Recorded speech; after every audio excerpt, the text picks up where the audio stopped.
ధాత్రి కేదార్ గార్డెన్‌లో నిలబడి speaker on చేసి సాధు నాయక్‌తో ఫోన్‌లో మాట్లాడుతూ ఉంటారు.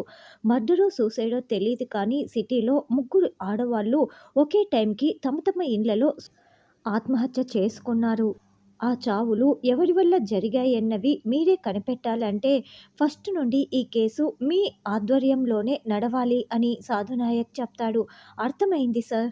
వెంటనే టీమ్‌ని తీసుకువెళ్ళి ఆ ముగ్గురి ఇండ్లకు వెళ్ళి మేము ఎంక్వైరీ మొదలు పెడతాము. సరే జై హింద్ సార్ అంటూ ధాత్రి ఫోన్ పెట్టేసి వెనక్కి తిరిగి చూస్తుంది. అక్కడ కౌశికి మొత్తం వినేసి ఉంటుంది.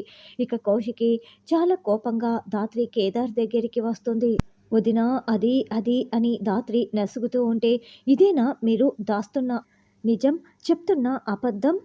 ఇందుకేనా అప్పుడప్పుడు చెప్పా పెట్టకుండా ఇంట్లో నుంచి వెళ్తుంటారు. చెప్పా పెట్టకుండా ఇంటికి వచ్చేస్తూ ఉంటారు అని కౌశికి నిలదీస్తూ ఉంటే, ఇక ధాత్రి, కేదార్ ఒకరిని ఒకరు చూసుకుంటూ చాలా కంగారు పడిపోతూ వదిన అది అది అని ధాత్రి నసుగుతూ ఉంటుంది.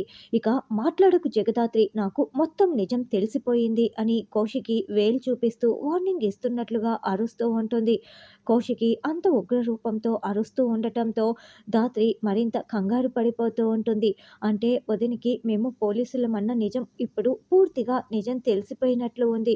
ఇక మేము నిజం దాచిపెట్టి కూడా లాభం లేదు అని అనుకుంటూ కేదార్ ఈ రోజుతో వదినికి మొత్తం నిజాలు చెప్పేయాల్సిందే అని చూస్తూ ఉంటే అవును ధాత్రి, అక్క చాలా కోపంగా మాట్లాడుతోంది అని కేదార్ కూడా చూస్తూ ఉంటాడు.